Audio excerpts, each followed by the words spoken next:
안녕하세요. 당신의 노후 준비를 돕는 연금왕 무드셀러입니다. 오늘은 무슨 이야기를 할까 생각을 해보다가 얼마 전에 기획재정부가 세법 개정안을 2023년 세법 개정안을 내놓은 게 있어요.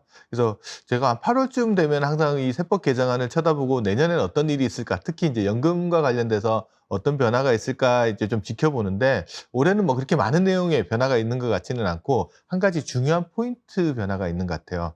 이게 뭐냐 그러면 연금, 사적연금에 대한 분리과세 기준을 1,200만 원에서 1,500만 원으로 상향하는 안들이 이번에 올라와 있거든요. 물론 이게 이제 법안이 통과되면 2024년도 소득분부터 이제 적용돼서 분리과세 기준이 1,200에서 이제 1,500으로 넘어가는데, 제가 이거 관련돼서 좀 고민을 해봐야 될 게 뭐냐면, 제가 현장에 나가서 상담을 하거나 교육을 하다가 보면 가장 많이 나온 질문들이 어떤 게 있냐 그러면 이런 거예요. 1,200만 원과 관련된 질문이에요. 예를 들면 공무원분들 대상으로 교육을 하다 보면 제일 많이 하는 질문이 공무원 연금이 1,200만 원이 넘으면 종합과세가 간다는데 그게 맞나요? 직장인들도 비슷한 질문 많이 합니다. 공적연금이 1,200만 원 넘으면 이게 종합과세를 가냐 이렇게 물어보시는 분들이 꽤 있으세요. 가만 생각해 보면 공적연금은 본래 종합과세를 하고 있어서 이 1,200만 원하고는 별 상관도 없는데도 불구하고 이런 질문들이 계속 나오는 거는 뭘까라고 하면, 사람들이 이게 이 원천 징수를 하거나 하고 나서 이제 종합과세 가는 과정에서 생기는 이 분리과세 기준에 대한 것들이 좀 모호하구나, 이런 부분들이 있는 것 같아요. 그래서 오늘은 그 부분들을 조금 짚어내면서 연금소득이 과연 어떻게 과세가 이루어지고 있는지를 공적연금하고 우리가 알고 있는 퇴직연금이나 개인연금과 같은 사적연금을 조금 나눠서 같이 한번 좀 심도 있게 들어가서 한 걸음 좀 더 들어가서 이렇게 과세 프로세스를 한번 지켜보는 게 좀 의미가 있겠다 싶어서 이제 그 내용을 가지고 한번 방송을 준비해 봤습니다. 연금소득을 관련돼서 이야기하는데, 첫 번째 우리가 다뤄봐야 될 주제는 연금소득 도대체 너 누구냐? 연금소득의 정체에 대해서 한번 좀 밝혀봐야 될 것 같아요. 그럼 연금소득에 대한 정의가 어디 있겠어요? 소득에 관련된 거는 소득세법에 당연히 있을 겁니다. 그래서 소득세법 제4조를 보면 소득, 거주자의 소득을 좀 분류를 해서 정리를 해놨는데 크게 세 종류로 정리를 해놨습니다. 종합소득, 퇴직소득, 양도소득 이렇게 구분을 해놨습니다. 그리고 그 종합소득 항목을 다시 또 들어가서 보면 뭐가 있냐면 이자소득, 배당소득, 사업소득, 근로소득, 기타소득, 그리고 연금소득. 그러니까 이 종합소득의 항목 중에 하나가 연금소득이 들어가 있다라고 보시면 돼요. 그러면 일반적으로 퇴직소득, 우리가 퇴직금 받는 소득이 여기에 해당되겠죠. 그리고 부동산이나 주식을 팔았을 때 나오는 양도소득, 이거는 다른 소득하고 합산하지 않고 분류해서 따로 떼가지고 과세를 합니다. 거기에 비해서 이자, 배당, 사업, 근로, 기타, 연금소득은 이걸 뭉뚱그려서 한꺼번에 모아서 과세를 한다고 해서 우리가 종합소득이라는 이름을 뭉쳐놨다, 이렇게 이제 보시면 될 것 같아요. 그러면 이 종합소득을 과세할 때 이 소득이 얼마가 안 되는 것들도 일일이 다 뭐 과세를 하려고 하면 이거 되게 불편할 수가 있거든요. 예를 들어 이자 금액 얼마도 되지 않은 것들을 일일이 그 소득이 있다고 종합소득 신고를 개인이 계속 다 하거나 하게 되면은 국세청도 번거롭고 개인들도 되게 번거로워서 이 부분들에 대해서 이제 조금 룰을 하나 정해 놨어요. 이건 뭐냐 그러면 소득을 지급하는 측에서 먼저 세금을 걷어버리는 거예요. 그래서 룰을 정한 다음에 세금을 원천 징수를 하고 그다음에 나중에 정산하는 시스템을 가져가는 게 이제 우리가 흔히 말하고 있는 원천 징수 시스템이죠. 직장인들 같으면은 근로소득 같은 거 있죠. 우리가 급여를 받으면 급여 명세서 보면 세금을 떼서 나가잖아요. 그게 완전한 세금이 아니고 대략 이 정도 나갈 거니까 급여에서 세금을 미리 떼두는 거거든요.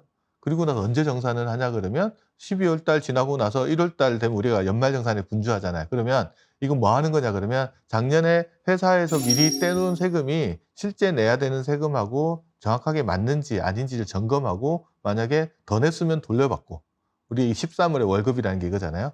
덜 냈으면 더 내는 거. 이거를 우리가 이제 하는 게 이제 연말정산이라는 개념이죠. 금융소득도 마찬가지입니다. 우리가 이자소득이나 배당소득을 흔히 우리가 금융소득이라고 하는데, 우리가 금융회사에서 뭐 예금을 가입한다든가 뭐 투자를 해서 배당을 받는다든가 했을 때 이자나 배당에 항상 15.4% 세율로 원천징수해서 세금을 걷어갑니다. 그러면 그걸로 끝나느냐? 일반적으로는 그걸로 끝날 수도 있는데, 한 해 1월 1일부터 12월 31일까지 과세 기간에 금융소득이 2천만 원을 넘어가는 순간에 뭐예요? 초과소득분을 다른 소득과 합산해서 종합과세를 하게끔 되죠. 이걸 이제 우리가 금융소득 종합과세라고 이야기합니다. 그러면 우리가 이제 오늘 다뤄야 될 것들 연금소득도 보면 뭐 1,200만 원 넘어가면 종합과세를 한다. 이것도 마찬가지로 사적연금소득을 지급하는 단계에서는 금융회사가 3.3에서 5.5% 세금을 원천 징수하고 나서 그게 1,200만 원을 넘어갔을 때 그 해당 연금소득을 전부 이제 종합과세를 보내 가지고 정산을 하는 개념을 가져가는 거죠. 이런 식으로 이제 세금 시스템 원천 징수하고 이렇게 나중에 정리를 해서 과세를 완전히 정리하는 시스템을 가지고 있기 때문에 이 분리과세 기준 금액들을 이해하는 것들이 우리가 좀 많이 중요하다라고 이렇게 보시면 될 것 같아요. 그러면 연금소득은 크게 보면은요. 금방도 말씀드렸지만 공적연금소득이 있고요. 사적연금소득이 있어요. 이 룰이 좀 다릅니다. 공적연금소득은 어떤 식으로 과세가 이루어지는지 짚어보고 그다음에 사적연금이라고 하는 퇴직연금하고 우리가 연금저축 IRP에서 나오는 연금소득이 어떻게 과세가 되는지를 이제 짚어보도록 하겠습니다. 그러면 공적연금소득의 핵심은 뭐냐 그러면 국민연금, 사학연금, 군인연금, 공무원연금 그다음에 별정우체국연금까지 합쳐서 우리가 일반적으로 공적연금이라고 하는데 그걸 합쳐서 이제 공적연금 소득이라고 이렇게 명명을 합니다. 그럼 사적연금 소득은 뭐냐 그러면 우리가 흔히 알고 있는 연금계좌라고 하는 것들에서 우리가 연금 형태로 수령하는 것들을 사적연금 소득이라고 하는데 연금계좌라고 하면 연금저축계좌가 있고요. 퇴직연금계좌 이 두 가지가 있습니다. 연금저축계좌는 흔히 뭐 알고 있는 연금저축보험, 연금저축신탁, 연금저축펀드 이게 연금저축계좌라고 보시면 되고요. 퇴직연금계좌는 DC형 퇴직연금계좌 그다음에 우리가 개인형 퇴직연금이라고 하는 IRP 계좌, 그다음에 중소기업 퇴직연금 계좌, 그다음에 과학기술인 공제 계좌, 요것들이 이제 퇴직연금 계좌라고 이야기를 합니다. 그 계좌에서 어떤 소득이 있냐, 그 안에 보면 원천 징수하지 않고 받아놨던 퇴직금도 있고요. 우리가 세액공제를 받으면서 저축한 금액도 있고요. 이것들을 운용해서 나온 운용 수익이 있잖아요. 요걸 재원을 해서 연금으로 수령하는 것을 우리가 사적연금 소득이라고 이야기를 합니다. 그러면 이 중에서 이제 공적연금 소득에 해당하는 국민연금과 같은 것들이 어떻게 과세가 되고 있는지를 한번 좀 살펴볼 필요가 있는데 공적연금 소득의 대표적인 걸 우리가 국민연금이라고 하는데 국민연금에서 우리가 받을 수 있는 지급받을 수 있는 형태의 소득은 어떤 것이 있냐 그러면 크게 5가지 정도의 소득이 있습니다. 연금이 3가지가 있고요. 일시금이 2종류가 있어요. 물론 이걸 다 받는다는 건 아니고 해당될 때 받는 건데 우리가 흔히 공적연금에서 국민연금이라고 하면 노령연금을 이야기할 때가 되게 많아요. 노령연금은 국민연금 가입자가 노후가 돼서 받는 소득이고 이게 가장 핵심이 되기 때문에 흔히 노령연금하고 공적연금을 같은 셈셈으로 놓고 혼용해서 쓰는 경우들이 되게 많은데 대부분 잘 들어보면 노령연금을 이야기할 때가 많습니다. 그다음에 또 다른 연금 하나가 있는 게 뭐냐면 국민연금 가입자나 노령연금을 수급하시던 분이 사망했을 때 받을 수 있는 연금이 뭐가 있냐, 유족들이 받는 것들을 유족연금이라는 게 있고요. 그다음에 국민연금 가입자가 아프거나 다쳐서 장애를 입었을 때 받을 수 있는 게 장애연금이 있습니다. 그래서 연금은 3종 세트, 노령연금, 장애연금, 유족연금이 있다고 보시면 돼요. 그리고 일시금으로 받는 것들은 국민연금 가입자가 노령연금을 받으려면 10년은 납부를 해야 되는데 10년이 안 되는 경우, 그런데 60세가 넘어버린 경우 이때는 이때껏 냈던 원금에다가 보험료 냈던 원금에다가 정기예금 정도의 이자를 더해서 일시금 형태로 지급을 해주는 것들을 우리가 뭐라고 하냐면 반환일시금이라고 합니다.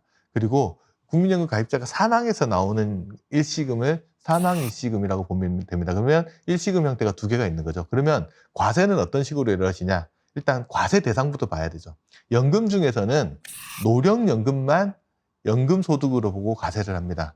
나머지 장애연금이나 유족연금은 비과세, 과세를 안 한다고 보시면 되고요. 일시금 중에서 반환일시금은 한꺼번에 지급을 받는 거죠. 이거는 퇴직소득으로 보고 과세를 합니다. 그렇게 보시면 되고요. 사망일시금은 과세하지 않는다. 그럼 정리를 해보면 국민연금 받는 것 중에 우리가 세금을 내야 되는 것들은 연금에서는 노령연금, 그리고 일시금 중에서는 반환일시금이 있다. 그렇게 정리를 해보시면 되고요. 그중에서 오늘 집중적으로 다뤄봐야 될 것들은 노후에 받는 노령연금이 어떤 식으로 과세를 하느냐, 세금을 어떻게 내느냐, 이 부분들 이제 좀 짚어보도록 하겠습니다. 흔히 이런 이야기들 되게 많이 하거든요. 뭐 공무원이 됐든 직장인이 됐든 야, 노후에 받는 연금 그거 얼마나 된다고 거기다가 세금을 매기냐. 이렇게 불만을 막 제기를 하시는 분들이 많으신데, 우리가 흔히 받는 노령연금 부분들이 왜 세금을 매기느냐 하면, 우리가 직장 다니면서 국민연금 보험료 낼 때 있잖아요. 국민연금 보험료 낼 때 그거를 연말정산한 때 잘 보면, 보험료 내가 직접 납입한 돈을 뭐 하냐, 연말정산 때 소득에서 공제를 받습니다. 그러니까 국민연금 가입 기간 동안은 소득에서 빼버리는 거죠. 대신 나중에 연금을 수령하는 시점에 소득으로 잡아주겠다.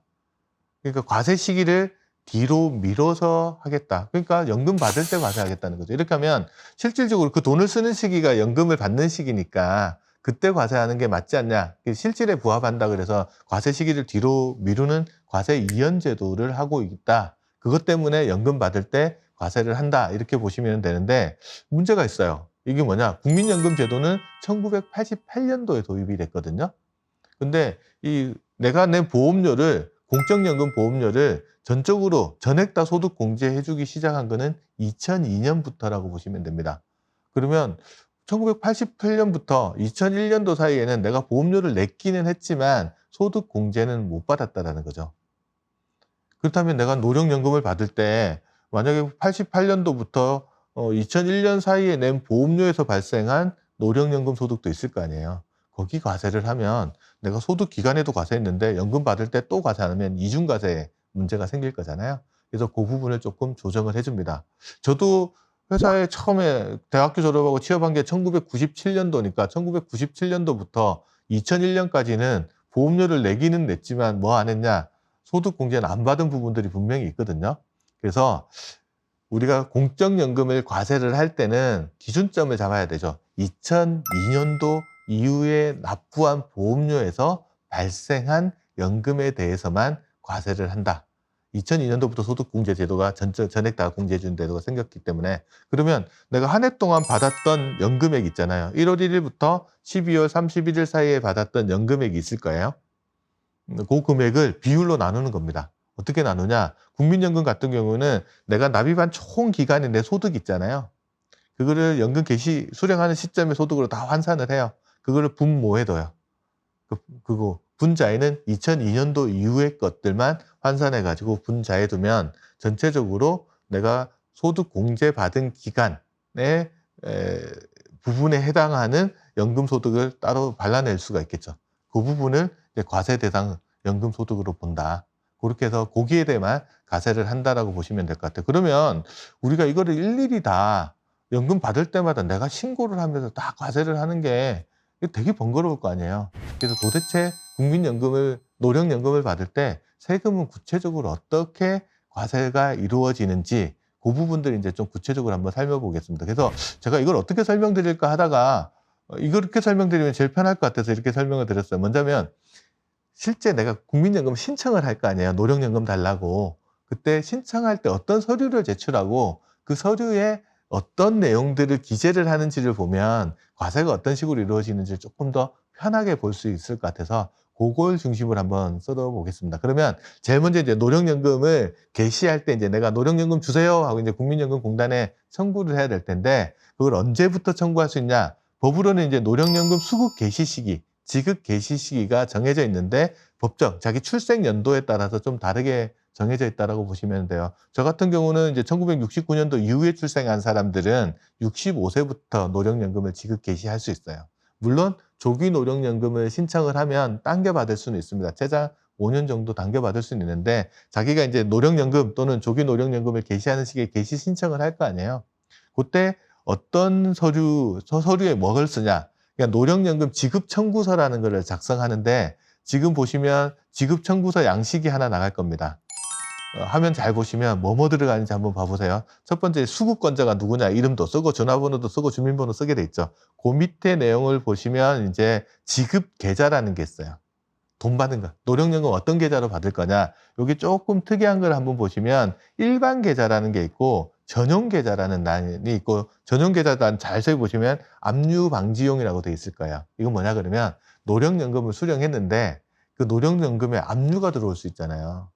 원래 법적으로는 압류를 못하지만 이게 노령연금인지 딴 돈인지 알 수가 없으니까 일단 그 통장에 압류가 들어오면 문제가 생길 수 있거든요.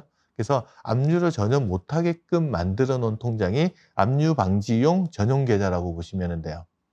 저 계좌번호를 하나 쓰는 거예요. 금융회사에서 그거 만들어 달라면 만들어 주니까 그 계좌를 하나 써 놓으면 그 계좌에 들어간 거면 압류를 못 해요. 근데 다만 민사집행법에서 그 한도를 정해 놨어요. 한 달에 받는 연금액이 185만 원까지는 저 전용 계좌로 입금이 되면 그건 압류를 못 하는데, 그거 넘게 받으시는 분들은 그 통장에 그 돈을 다 못 받아요. 그래서 좀 밑에 깨알 같은 것으로 뭐가 써 있냐면, 입금 한도가 월 185만 원을 넘어가는 거 초과하는 경우에는 일반 계좌도 또 하나 더 쓰라고 돼 있거든요. 그래서 그거 보셔 가지고 이제 쓰시면 되고요. 그다음에 밑에 뭐가 있냐면 소득이 있는 업무를 쓰게끔 돼 있어요. 이때 소득이 있는 업무라는 것들은 크게 보면 근로소득하고 사업소득이 있습니다. 근로소득하고 사업소득, 이 사업소득에는 부동산 임대소득도 이제 같이 포함해서 도대체 얼마를 벌고 있는지 이걸 씁니다. 이건 왜 쓰느냐 그러면, 노령연금을 수급할 때 소득이 많으신 분들 있잖아요. 그러면 노령연금 지급액을 일부 감액하거든요. 어느 정도 감액하냐? 국민연금 A값에 해당하는 거, 2023년 기준으로 한 286만 원 정도 되는데, 그거보다 소득이 많으면 감액을 합니다. 이때 소득이 아까 말씀드렸던 여기 소득이 있는 업무에 해당하는 근로소득과 사업소득이 286만 원을 넘어가면 감액하는 기준이 있기 때문에 그 양식이 얼마 정도 되는지 여기 쓰는 게 또 별도로 있다고 보시면 돼요. 그다음에 이제 주의해서 한번 보셔야 될 게 부양가족을 쓰게끔 돼 있어요. 노령연금은 기본연금액이 있고요. 부양가족연금이 또 따로 정해져 있습니다. 그래서 부양가족이 누구누구 해당되는지를 이렇게 써놓으면 그 부양가족에 맞춰서 부양가족연금을 따로 지급을 해주기 때문에 이제 부양가족 쓰는 난들이 있어요. 얼마 정도 주느냐? 배우자 같은 경우가 연에 28만 3,380원 올해 기준으로 그렇게 준다고 보시면 되고요. 19세 미만 자녀나 60세 이상 부모가 만약에 부양가족으로 있다, 장애 등급 2급 이상이다, 이런 분들이 해당되는 경우에는 18만 8,870원 정도가 1인당 나갑니다. 18만 원에서 한 달에 18만 원이라고 착각하시면 안 되고, 연에 그 정도 나가니까 나누기 12 해야지 그 정도 한 달에 받을 수 있는 금액이 정해진다. 그래서 이 양식을 이렇게 보시면, 아, 내가 노령연금 지급 청구를 할 때 이런 양식으로 청구를 하는구나 라는 부분들 우리가 보실 수 있을 것 같아요. 그래서 지금 노령연금 지급 청구서 양식들을 이제 꼼꼼하게 한번 보시면, 아, 이런 것들을 내가 기재를 하는구나, 청구할 때. 근데 이제 노령연금 지급 청구를 할 때 또 하나 더 제출해야 되는 서류가 있는데, 그게 뭘 제출하냐 그러면 연금소득자 소득세액 신고서라는 거를 하나 제출을 합니다. 이건 뭐냐 그러면, 연금을 받을 때 이 소득하고 세액을 어느 정도 내는지를 좀 별도로 신고하는 양식이라고 보시면 되는데, 당연히 이름하고 주민번호는 들어가고요. 그 밑에 자세히 보시면 소득세액 신고서, 명세서가 들어가 있는 부분들이 있는데, 왼쪽 편에 딱 보시면 뭐가 있냐면 기본공제 대상자. 그러니까 본인, 배우자, 부양가족 이런 게 들어가겠죠. 본인 1인당 150만 원, 배우자 150만 원 이런 거 기재하는 거, 그거 알아보려고 이렇게 들어가는 게 있고요. 그다음에 우리가 인적 공제 항목 중에 또 뭐가 있냐 그러면 이제 추가 공제 항목이 또 하나 더 있잖아요. 예를 들면 경로우대 공제나 장애인 공제나 이런 거 해당되시는 분들도 있으시니까 그거 해당되는지 난들이 이렇게 다 쓰는 거예요. 그러면 요거가 딱 있으면 뭐가 되는 거죠? 우리가 공제를 얼마 받을 수 있는지 있죠. 연금 소득이 얼마인지는 공단이 잘 알고 있을 거니까 거기서 세금 공제 금액을 빼줄 수 있잖아요. 그걸 따로 계산을 할 수가 있어요. 그래서 그걸 기준으로 이게까지 제출되면 공단에서 그걸 바탕으로 뭘 한다? 세금을 계산을 한다라고 보시면 되거든요. 근데 세금을 또 사람마다 일일이 계산하는 게 또 그것도 만만치 않게 번거로운 일이거든요. 그래서 소득세법에서는 뭘 정해 놓냐 그러면 연금소득 간이세액 계산표라는 걸 만들어 놨어요. 표 딱 보면 세금 얼마인지 계산할 수 있게. 그래서 제가 화면상에 그중에 일부를 제가 가져와서 한번 보여주는데, 70세 이상자가 지금 표에 나가는 거 70세 이상자가 없는 경우를 기준으로 해서 간이세액 계산표를 보는데, 가로로 된 난을 보면 공제 대상 가족 숫자가 나옵니다. 표에는 한 7명 정도까지, 최대 7명까지 했는데 더 많을 수도 있겠지만 일단 7명까지 예시를 해놨다고 보시면 되고요. 세로축에는 뭐냐면 월 환산액, 그러니까 소득을 기준으로 합니다. 이 1,000원 단위로 이렇게 되어 있는데, 보시면 66만 5천 원에서 67만 원 사이인데, 한 명, 부양가족이 한 명인 경우, 본인만 있는 경우 세금을 한 1,200원 정도 내는 걸로 나오죠.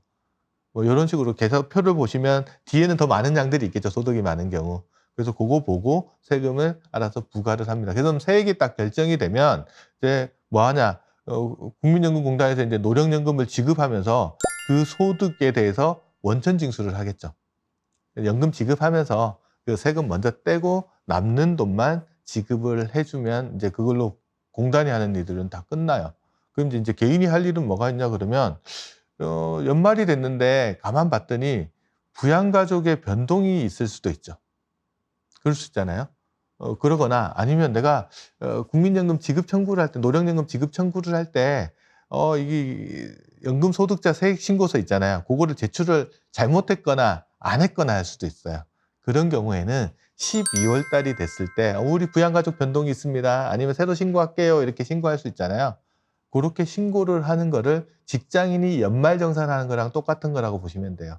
가족관계 변동이 생겼고 부양가족의 변동이 생겨서 공제금액이 달라졌습니다라고 이게 신고하는 거잖아요. 그렇게 신고를 하면 이듬해 1월 달에 연금을 지급할 때 만약에 돌려받을 돈이 있으면 연금을 조금 더 주겠죠. 그 돌려받는 것만큼. 우리 연말정산 직장에서 하면 1월 달에 정산하면 2월 달 급여 돈 들어오는 거랑 똑같다고 보시면 됩니다. 그리고 만약에 좀 더 내야 될 게 있으면 1월 달 급여에서 좀 뺄 겁니다. 그런 식으로 해서 직장인과 비슷하게 공적연금, 노령연금을 수령할 때도 연말정산한다. 그렇게 기억을 하시면 되고요. 대부분의 사람들은 다른 소득이 없으면 이걸로 그냥 과세는 끝나는 거예요. 그리고 다른 소득이 있다고 하더라도 대부분 분리과세에 해당하는 소득만 있거나 예를 들면 이자 배당 소득이 2천만 원이 넘어가지 않는다거나 연금 소득이 1,200만 원을 넘어가지 않아서 별도로 5월 달에 종합소득세 신고할 게 없는 사람도 있잖아요. 그런 분들 같은 경우에도 뭐 다른 소득이 좀 있다고 하더라도 그런 다 분리과세로 끝나는 소득만 있다 그러면 요걸로 해서 끝나는 걸로 보시면 돼요. 근데 예를 들어 뭐 금융소득 종합과세에 해당되거나 사업소득이 별도로 좀 있거나 이런 경우 다른 뭐 직장에 취업해서 근로를 조금 하고 있어서 근로소득이 일부 발생한다거나 그러신 분들도 있잖아요. 그런 분들은 5월 달에 종합소득세를 별도로 신고를 할 때 연금소득 낸 것까지 같이 합쳐서 신고를 해서 정산을 또 한 번 더 하시면 된다. 그런 프로세스로 이제 공적연금 소득에 대한 과세가 이루어진다라고 보시면 될 것 같아요.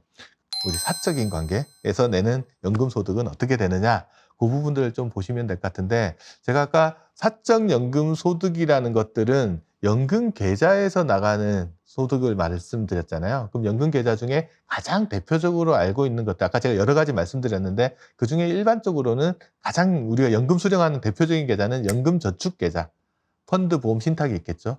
연금저축계좌라, 그다음에 퇴직연금 계좌 중에 가장 대표적인 게 우리가 퇴직금 받아서 집어넣는 IRP 계좌 있잖아요. 아니 거기 뭐 물론 뭐 저축을 하기도 합니다. 그래서 IRP 계좌랑 연금저축 계좌에서 받는 소득들을 우리가 연금소득이라고 할 수 있어요. 근데 조건이 있습니다. 그리고 연금저축 IRP 계좌에서 받는 소득 중에서도 재원이 중요하거든요. 어떤 재원이냐? 퇴직금. 퇴직금을 퇴직소득세 안 내고 연금저축인 IRP 계좌에 집어넣은 이연퇴직소득. 그다음에 우리가 세액공제 받고 저축한 금액, 그다음에 여기서 발생한 운용수익, 이걸 재원으로 해서 연금 형태로 수령하는 소득에 대해서는 뭐한다? 연금소득으로 본다. 거기에 대해서 금융회사는 지급할 때 세금을 원천징수한다라고 보시면 돼요. 그러면 이 연금소득도 보면 크게 보면 이제 퇴직금과 관련된 소득이 있고요. 그다음에 내가 저축한 금액, 세액공제 받고 저축한 금액과 관련된 게 있고요. 그다음에 운용 수익과 관련된 부분들이 있을 겁니다. 여기까지 설명을 드렸더니 어떤 분이 그 이야기를 하더라고요. 내가 저축한 금액 중에 세액공제 안 받은 금액도 있어. 이렇게 이야기하시는 분도 있습니다. 그러면 어떻게 과세가 이루어지나? 내가 55세 이후에 연금 개시 시기가 돼서 연금 주세요. 이렇게 이야기하면 제일 먼저 세액공제 받지 않은 돈부터 먼저 다 빠져나갑니다. 세액공제 저축할 때 안 받았으니까 이 돈에 대해서는 과세가 이루어지지 않겠죠. 비과세예요. 과세 적용이 안 되니까 그거는 다 빠져나갔다고 보고 이제 그다음에 남아 있는 게 퇴직금, 이연퇴직금, 그다음에 세액공제 받고 저축한 돈, 그다음에 운용 수익이 있습니다. 그러면 세액공제 안 받고 저축한 돈 다 빠져나가면 그다음 순서로 나가는 게 뭐냐 그러면 퇴직급여, 그러니까 이연퇴직급여가 빠져나가 되는데 이때는 세금을 어떻게 과세하냐? 기억해 두셔야 될 게 세율이 달라요. 내가 그 IRP 계좌나 연금저축계좌에 쌓아놓은 퇴직급여가 있죠. 그다음에 안 내고 있던 퇴직소득세가 있잖아요. 예를 들어 내가 퇴직급여를 한 3억 원 정도 넣어놨는데 세금 안 난 게 한 3천만 원 정도 되더라. 그러면 퇴직소득세율이 3억 분의 3천만 원이니까 10% 정도 되는 거잖아요. 그럼 연금을 지급할 때 어떻게 과세를 하느냐? 1년 차부터 10년 차까지는 퇴직소득세율의 70%, 그러니까 퇴직소득세율이 10%였으니까 70%라면 7% 정도 되겠죠. 연금 수령액에서 7%를 세금으로 금융회사가 지급할 때 세금을 떼고 나머지 금액만 지급합니다. 그런 식으로 과세가 이루어진다고 보면 되고요. 11년 차부터는 퇴직소득세율의 60%, 그러니까 퇴직소득세율이 10%였으면 11년 차부터 연금에 대해서는 어떻게? 6%, 수령액의 6%만 세금을 과세한다. 원천 징수를 한다는 거죠. 그리고 이걸로 금융회사가 하는 일은 다 끝나고요. 그 다음에 개인적으로 할 일도 별로 없어요. 왜냐하면 이게 소득이 아무리 많더라도 퇴직급여를 재원으로 한 것들은 그냥 분리과세로 과세가 종결됩니다. 내가 종합과세 신고할 필요가 없어요. 금액이 아무리 크더라도 재원이 퇴직금인 경우에는 내가 별도로 종합과세 신고할 필요 없다. 그냥 분리과세로 과세가 끝난다. 이렇게 기억을 하시면 될 것 같아요. 1200만 원 넘으면 종합과세 가는 거 아니냐 막 이런 말 하시는데 퇴직금이 재원인 거는 전혀 그 상관없다라고 보시면 될 것 같습니다. 그 다음에 이제 남아있는 게 뭐가 있어요? 내가 세액공제를 받고 저축한 금액하고 그 다음에 운용수익이 있잖아요. 이 부분은 뭉뚱그려서 이제 금융회사가 퇴직금 다 빠져나가고 나면 그 다음 순서로 연금으로 지급한다라고 보시면 될 것 같아요. 그러면 세금은 이건 어떻게 되냐? 금융회사가 지급할 때 그 연금 수령할 당시에 그 수급자의 나이랑 연금 수령 방식에 따라서 원천 징수세율이 조금 달라진다라고 보시면 될 것 같아요. 그래서 수급할 때 당시에 그 가입자 나이가 55세부터 70세 미만인 경우에는 5.5% 세율로 원천 징수하고요. 70세 이상이고 80세 미만인 경우에는 4.4, 그다음에 80세 이상이면 3.3% 세율로 원천 징수합니다. 다만 이제 종신형 연금으로 수령하는 경우에는 55세부터 80세 미만인 경우에는 4.4, 80세 이상인 경우에 3.3 이렇게 원천 징수를 하고 금융회사가 할 일은 여기서 다 끝나는 거예요. 이제 개인이 할 일만 남아 있어요. 개인은 이제 뭐 해야 되냐? 1월 1일부터 12월 31일까지 받은 연금 소득 중에서 세액 공제를 받고 저축한 금액하고 운용 수익을 재원으로 해서 나왔던 연금 소득이 1,200만 원이 넘느냐 안 넘느냐를 보셔야 돼요. 내년에 세법이 개정돼서 1,500만 원 올라가면 1,500만 원이 넘느냐 안 넘느냐를 판단을 하시면 돼요. 만약에 1,200만 원 또는 내년 되면 1,500만 원이 되겠죠. 그 기준금액, 이게 사적연금 분리과세 기준금액이라고 이야기를 할게요. 그 분리과세 기준금액을 만약에 넘지 않았다라고 하면 그냥 금융회사에서 원천 징수한 거 있잖아요. 그걸로 과세를 종결하는 게 가능합니다. 더 이상 신경 쓰지 않아도 된다는 거죠. 그런데 굳이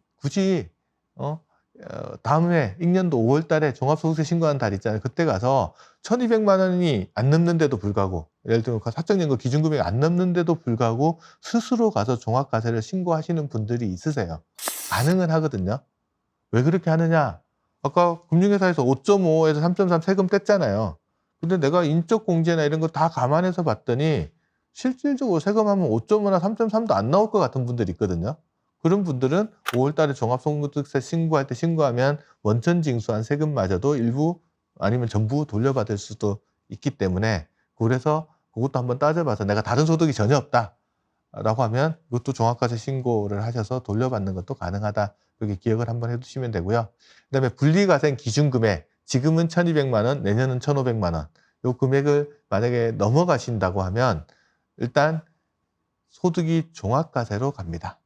이때 많이 물어보시는 게 첫 번째, 1,200만 원, 1,500만 원을 산정하는 게 세전 금액이냐 세후 금액이냐, 이거 많이 물어보시거든요. 세전, 그러니까 연금 소득 금액이라고 보시면 돼요.